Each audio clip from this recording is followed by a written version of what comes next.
अस्सलाम वालेकुम व्यूअर्स, मैं हूं समीना पाशा। उम्मीद है आप लोग खैरियत से होंगे। व्यूअर्स, कुछ आम खबरें और अपडेट्स हैं इस व्लॉग में आपके साथ मुझे शेयर करनी है। कुछ अच्छी खबरें तो नहीं हैं ऑफ कोर्स इस वक्त जो हमें सूरत हाल नज़र आ रही है, लेकिन मैं सिर्फ पॉलिटिकल कॉन्टेक्स्ट में बात नहीं कर रही। कुछ और भी बड़ी अफसोसनाक खबरें हैं जो आ रही हैं। वज़ीरिस्तान से ये जो खबर आई है जहाँ पर 6 अफराद को कत्ल कर दिया गया है, इससे मुतालिक बात करेंगे। फिर बलूचिस्तान के आए हुए जो लवाहिकीन हैं, लापता अफराद के लवाहिकीन हैं, उनका जो धरना है, लग रहा है कि उसके ऊपर मज़ीद कोई सख्त वक्त आने वाला है, क्योंकि ये एक बात तो तय है कि इस धरने की वजह से रियासत के ऊपर दबाव भी है। और ये जो बलोच लापता लोग हैं, इनके हवाले से एक अपना माइंडसेट है रियासत का और एक एग्रेशन है। और इस हवाले से जब कोई आवाज़ उठाता है तो उस चीज़ को पसंद भी नहीं किया जाता। और अब जब वो बिल्कुल कैपिटल के अंदर बैठे हुए हैं धरना देकर, तो इस धरने ने उनके नर्व्स को काफ़ी डिस्टर्ब किया हुआ है। तो ये धरना अब किस तरफ जा सकता है, इसमें मज़ीद क्या तेज़ी आने वाली है, इसके ऊपर बात करती हूँ मैं। और फिर इसके बाद जनाब धरने से जुड़ा निगरान वज़ीर आज़म का गुस्सा और उस गुस्से पर और लोगों का गुस्सा, वो भी आपके साथ शेयर करते हैं। हम तवातुर से देख रहे हैं कि जो लोग अब बाहर जा रहे हैं, लोगों से मिल रहे हैं, उनको समझ आ रही है कि इमरान खान ज़रूर जेल में बंद है, लेकिन वो अपना काम वाकई कर चुका है। जब वो ये कहता है कि मेरा काम हो चुका है, तो अब हमें वो सड़कों पर नज़र आ रहा है कि उसका काम हो चुका है। महीनों गुजर गए हैं, लोगों ने उसकी झलक नहीं देखी, उसकी आवाज़ नहीं सुनी, उसकी बात नहीं सुनी, लेकिन उसका नज़रिया अब हमें हर दूसरे शख्स में बोलता हुआ नज़र आ रहा है। हर दूसरा कोई भी नौजवान नस्ल का नुमाइंदा अब जब मुंह खोलता है तो पता चलता है कि उसको अब सब समझ आ चुकी है। मैं ये क्यों कह रही हूँ, आपके साथ कुछ चीज़ें शेयर करूँगी और फिर जनाब कुछ बात करेंगे इलेक्शन अपडेट्स के हवाले से भी। तो आज के व्लॉग में काफ़ी कुछ है। आपसे रिक्वेस्ट है कि चैनल को सब्सक्राइब कर लें अगर अभी तक सब्सक्राइब नहीं किया। तो ज़रा सबसे पहले अफसोसनाक खबर, शिमाली वज़ीरिस्तान के इलाके में ये ख़बर आ रही है कि फ़ायरिंग की गई है वहाँ पर और 6 अफराद को कत्ल कर दिया गया है। और अफसोस की बात यह है कि ये तमाम के तमाम 6 अफराद पंजाबी हज्जाम थे और ये बेचारे बार्बर्स थे जो वहाँ पर मजदूरी कर रहे थे, लेकिन इनको वहाँ पर बाकायदा टारगेट करके मारा गया है। और ये एक बहुत ही अफसोसनाक वाक़या है और इस पर जितनी भी मज़म्मत की जाए कम है। और इससे फिर एक वही चीज़ जो नज़र आती है कि जो एक सूबाई तासुब वाला मामला है, वो कितना ज़्यादा गहरा होता चला जा रहा है मुल्क में। इस चीज़ को एड्रेस करने की ज़रूरत है और ये एड्रेस होगा बंदूक से नहीं, ये एड्रेस होगा तो मुफाहमत से होगा, प्यार मोहब्बत से होगा, लीडरशिप से होगा, सियासी लीडरशिप से होगा। क्योंकि इस वक्त हमें ये नज़र आ रहा है कि ऑलरेडी जहाँ नफ़रतें बढ़ी हुई हों, वहाँ पर अगर आप जाके मज़ीद कोई बमबारी करते हैं या फौज कशी करते हैं, तो उसका कोई अच्छा तासुर तो नहीं होगा, उसका फिर आपको मज़ीद रिएक्शन देखने को मिलेगा। तो ये तो फिर तासुब बढ़ता चला जाएगा।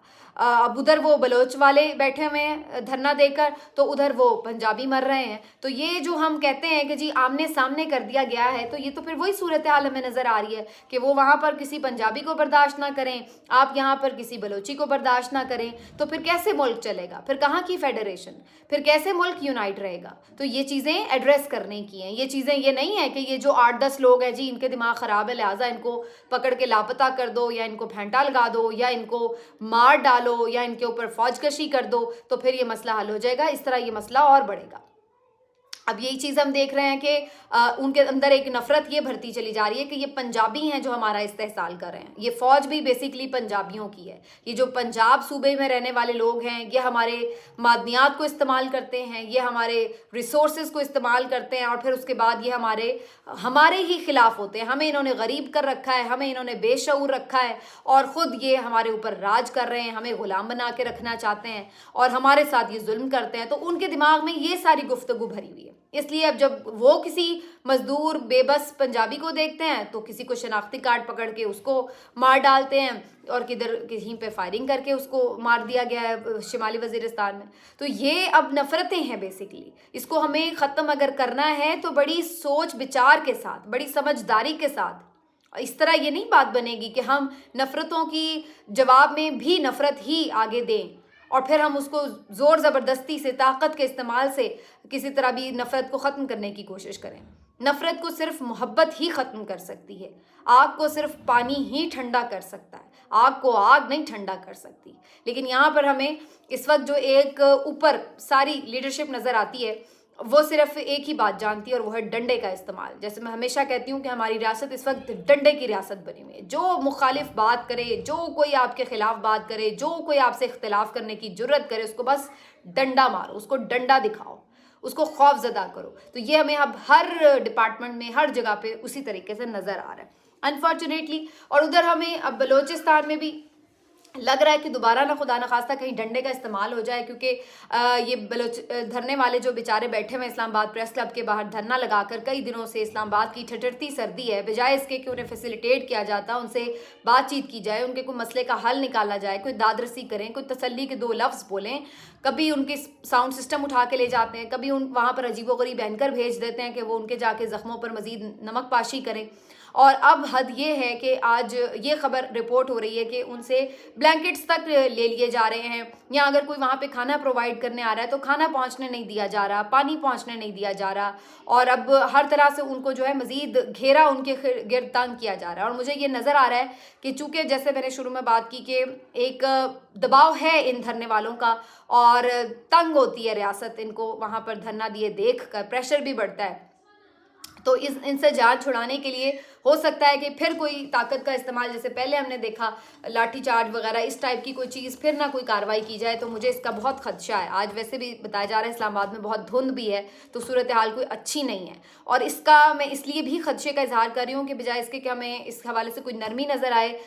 वज़ीर आज़म अनवारुल्लाह काकड़ साहब जब कल गुफ्तगू कर रहे थे तो वो बहुत इसके ऊपर गुस्से में बात कर रहे थे, बल्कि वो तो ये कह रहे थे कि उन्हें तमाम पाकिस्तानी उन लोगों पे गुस्सा आता है जो इन लोगों से हमदर्दी का इजहार करते हैं। बल्कि वो तो ये कहते हैं कि अगर आपको इतनी हमदर्दी है तो जाएं जाके BLA फिर जाके ज्वाइन कर लें। भाई आप अजीब आदमी हैं। आप उल्टा ये कह रहे हैं कि जनाब हम वहाँ पर सूरत हाल ये है, और फिर सहाफ़ियों को बीच में ताने मार रहे हैं कि जनाब आप जाके इन्वेस्टिगेटिव जर्नलिज्म नहीं वहाँ करते, वहाँ जाके आप हालात, भाई वहाँ पे वो आप हम एंटर हो सकते हैं वहाँ पर जिस तरह के हालात वाक़यात हैं, यानी या वहाँ पर वो जो टेररिस्ट ऑर्गेनाइजेशंस हैं वो कब्जा किए बैठी हैं, या फिर वहाँ पर अफवाज पाकिस्तान ने एक पहरा दिया होता है और हम वहाँ पर दाखिल ही नहीं हो सकते। तो आप क्या बात कर रहे हैं? और अगर दाखिल हो भी जाएं तो क्या सिक्योरिटी वहाँ पर हमारी? भाई अब आप यहाँ पे बैठ के हमें भाषण दे रहे हैं कि जी इन्वेस्टिगेटिव जर्नलिज्म क्या होती है।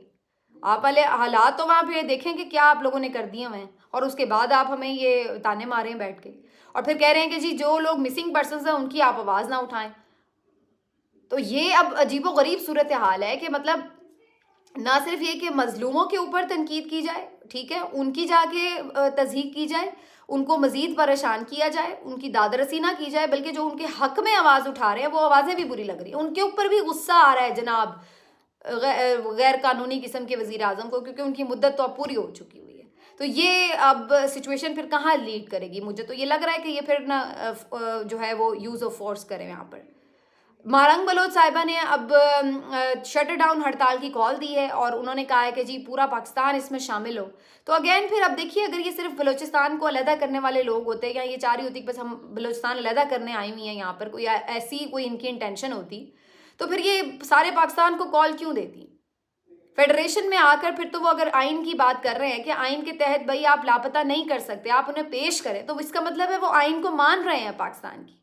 अगर वो आइन को मान रहे हैं तो आप भी उनको उसके साथ डील करें, उनके साथ मफाहमत के साथ। या तो होता है ना कि वो आइन नहीं मान रहे, कानून नहीं मान रहे, तो भाई फिर आप कहते हैं कि जनाब अब कोई बंदा किसी चीज़ को मान ही नहीं रहा तो उससे हम कैसे बातचीत करें।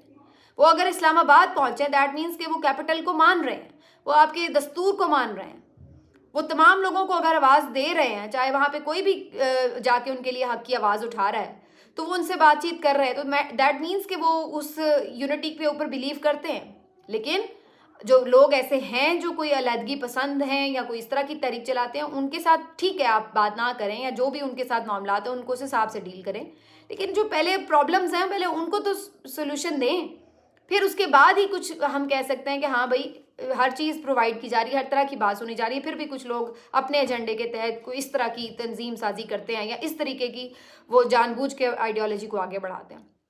लेकिन यहाँ पर ये सूरत हाल। अब देखते हैं जी हड़ताल में मुझे तो लग रहा है कि जो इस वक्त सेंटिमेंट बन चुके हुए हैं इसमें यकीनी तौर पर काफ़ी लोग इनके साथ होंगे।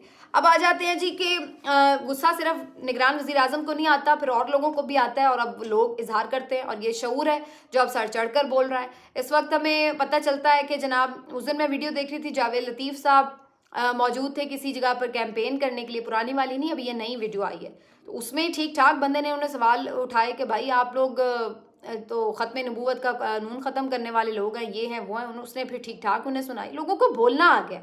अब वो बात नहीं है आप जो मर्जी तकरीर झाड़ के चले जाएं, लोग तालियां पीटेंगे और बिरयानी की प्लेट खा के चले जाएंगे। अब आपको सवाल सुनने पड़ेंगे, जवाब देने पड़ेंगे, क्योंकि लोगों को अब पता लग गया है कि उन्होंने किस तरह बात करनी है, कैसे करनी है। अल्फाज दे दिए हैं इमरान खान ने लोगों को। अब काकड़ साहब बिकन हाउस यूनिवर्सिटी गए हुए थे, वहाँ पे स्टूडेंट्स ने सवाल कर लिए कि भाई कासिम के अब्बा के लिए तो रात को 12 बजे भी अदालत खुल जाती है, लेकिन मेरे तेरे आम कोई जैनब केस के लिए, मोटरवे केस के लिए वहाँ पे तो कोई नहीं अदालत खुलती 12 बजे।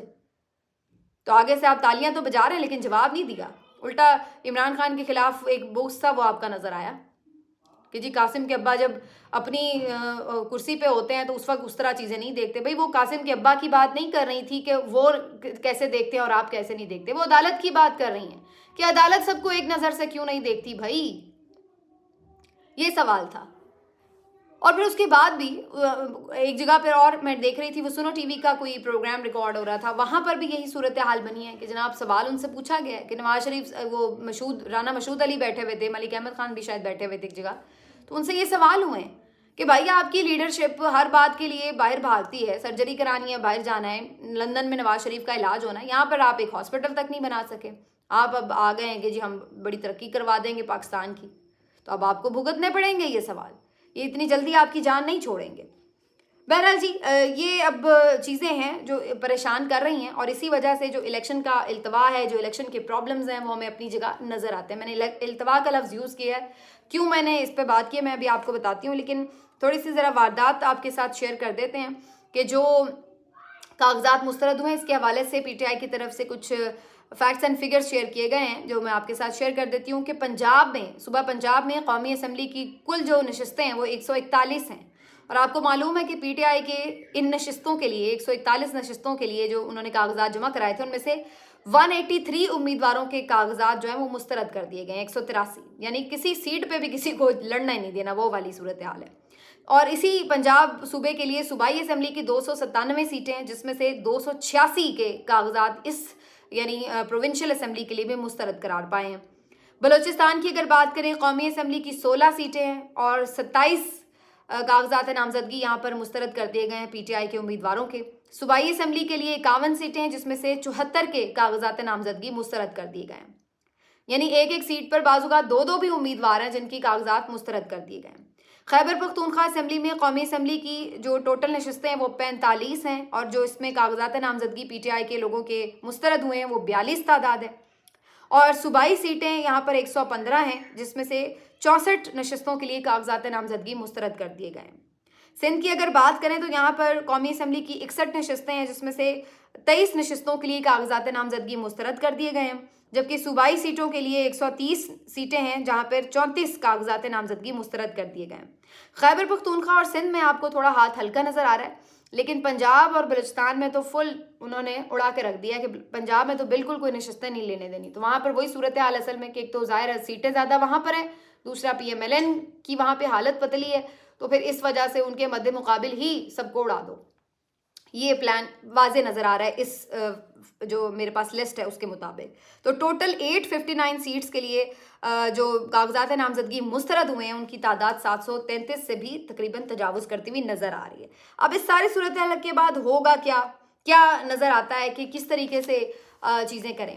अब कप्तान ने अपनी प्लानिंग की है जी, आज मुलाकात हुई है बैरिस्टर गौहर की इमरान खान साहब के साथ, क्योंकि अदालत ने इजाज़त दी थी इसकी, और उसके बाद वो फिर टिकटों पर मुशावरत के लिए आज उनसे मिले, तफसील बातचीत हुई, बताया गया कि जी फ़लाँ हलकों में फ़लाँ के कागजात मुस्तरद हो गए हैं, यहाँ पर ऑब्जेक्शन हैं, यहाँ पर चीज़ें शायद बेहतर हो जाएंगी वगैरह, ये हमारे यानी फर्स्ट चॉइस हैं, ये हमारी सेकंड चॉइस हैं, ये हमारी थर्ड चॉइस है। तो आज बैरिस्टर गौहर ने बाहर आकर जो बातचीत की है वो बड़ी इंपॉर्टेंट है। उन्होंने ये तो एक क्लियर बात बताई है कि जनाब बॉयकॉट तो किसी सूरत नहीं होना, हमें अपनी A टीम खिलाने दी जाए तो ठीक है, नहीं भी खिलाने दी जाएगी तो हम बी टीम के साथ उतर जाएंगे, बी टीम नहीं खिलाने दी जाएगी तो सी टीम के साथ उतर जाएंगे, लेकिन मैदान में उतरेंगे, मैदान खुला नहीं छोड़ेंगे। तो ये तो बिल्कुल एक बिल्कुल जिसको कहते हैं ना आप क्लियर कट किस्म की पॉलिसी है, इस पर तो आप बिल्कुल तसल्ली रखें। दूसरी उन्होंने ये यानी उन्होंने जो अल्फाज इस्तेमाल किए थे कि अंडर 19 18 भी खिलाना पड़ा तो खिला देंगे, मतलब हमने उम्मीदवार खड़ा करना है, मैदान नहीं खाली छोड़ना। दूसरा, बल्ले के निशान के हवाले से भी बहुत अभी तक खतरा बाकी है कि ये बल्ले का निशान नहीं छोड़ेंगे पास, क्योंकि बल्ले का निशान छोड़ा तो फिर इलेक्शन इमरान खान का है, ये बात पत्थर पर लकीर है। तो इसके लिए अब पूरी कोशिश की जाएगी कि बल्ले का निशान तो ले लिया जाए, और अदालत को इसीलिए काफ़ी अंडर प्रेशर भी किया जा रहा है। और आप देख रहे हैं कुछ सहाफ़ी भी इस काम के लिए ख़ास तौर पर मुख्तस नज़र आ रहे हैं।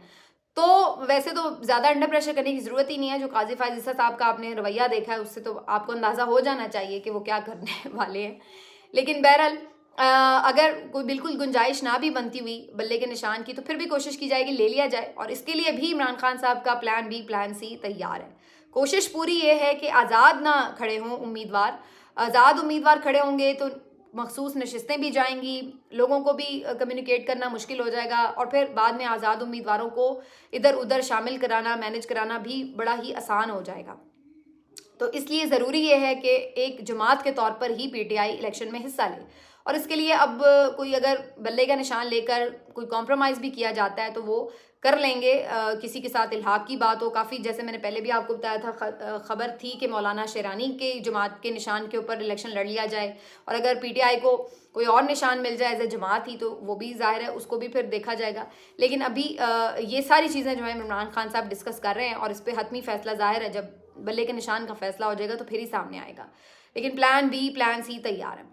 तो जहां इमरान खान साहब अपनी प्लानिंग कर रहे हैं, वहीं दूसरे भी अपनी प्लानिंग कर रहे हैं कि भाई अगर बल्ले का निशान मिल ही गया और उम्मीदवार भी खड़े हो ही गए, चाहे वो बी टीम हो चाहे सी टीम हो, तो फिर क्या करना है। तो फिर आज शेर अफजल मरवत साहब ने बड़ी ज़बरदस्त बात की है कि अगर बल्ले का निशान हुआ, उम्मीदवार हुए, तो फिर इलेक्शन नहीं होंगे, दोनों में से एक ही चीज़ होगी। क्योंकि ये बात नहीं ये रियासत इस वक्त अफोर्ड करती कि इलेक्शन भी हो जाएं और पीटीआई भी जीत जाए, ये किसी तौर कबूल नहीं है। उसके लिए आप देख रहे हैं कि क्या क्या कुछ नहीं किया जा रहा। तो अब ये भी मार्केट में खबर चल रही है इस वक्त कि इमरजेंसी के ऑप्शन पे भी गौर किया जा रहा है, और इसके लिए सदर साहब के ऊपर भी दबाव डाला जा रहा है कि अगर ऐसी कोई सिचुएशन आए तो सदर साहब को भी इस पर कन्विंस किया जाए, और अदालतों को भी ये मैसेज पहुंचाया जाए कि हाँ भाई ये भी चीज़ हो सकती है, आपको इसमें साथ देना है, और अगर आप इसमें साथ नहीं देंगे, वैलिडेट नहीं करेंगे, तौसीक नहीं करेंगे, तो फिर आपके साथ भी कुछ हम अलग कर देंगे। लेकिन मेरा नहीं ख्याल उसकी ज़रूरत पेश आएगी। लेकिन अभी ये ऑप्शन, जैसे इमरान खान साहब अपने प्लान बी प्लान सी बना रहे हैं, तो वो भी अपने प्लान बी प्लान सी बना रहे हैं, और उनका प्लान ये है कि अगर ये चीज़ हमें नज़र आ रही है कि इलेक्शन मैनेज नहीं होता, बैठ कर निशान भी होता है, उम्मीदवार भी होते हैं, फिर भी लगता है कि जीत भी जाएंगे, तो फिर रिगिंग के बावजूद भी जीत जाएंगे, तो फिर इस सूरत में इलेक्शन को डिले करने के लिए कुछ भी आपको ऑप्शन नज़र आ सकता है। वो इमरजेंसी का भी हो सकता है, वो कोई और भी हो सकता है, और इसमें यह है कि जो इंटरनेशनल स्टेक होल्डर्स हैं उनका किरदार बड़ा इंपॉर्टेंट होगा कि क्या वो ऐसी किसी सिचुएशन को पाकिस्तान में एक्सेप्ट करेंगे। मुझे इसमें थोड़ी अभी लगता है कि कुछ मुश्किलात होंगी, इतना आसान नहीं होगा इमरजेंसी इम्पोज करना। लेकिन वेल लेट्स सी, आगे अभी काफ़ी कुछ होना बाकी है। हैपनिंग वाले डेज हैं जी, आपसे मिलते रहेंगे। अपना ख्याल रखिए, अल्लाह हाफिज़।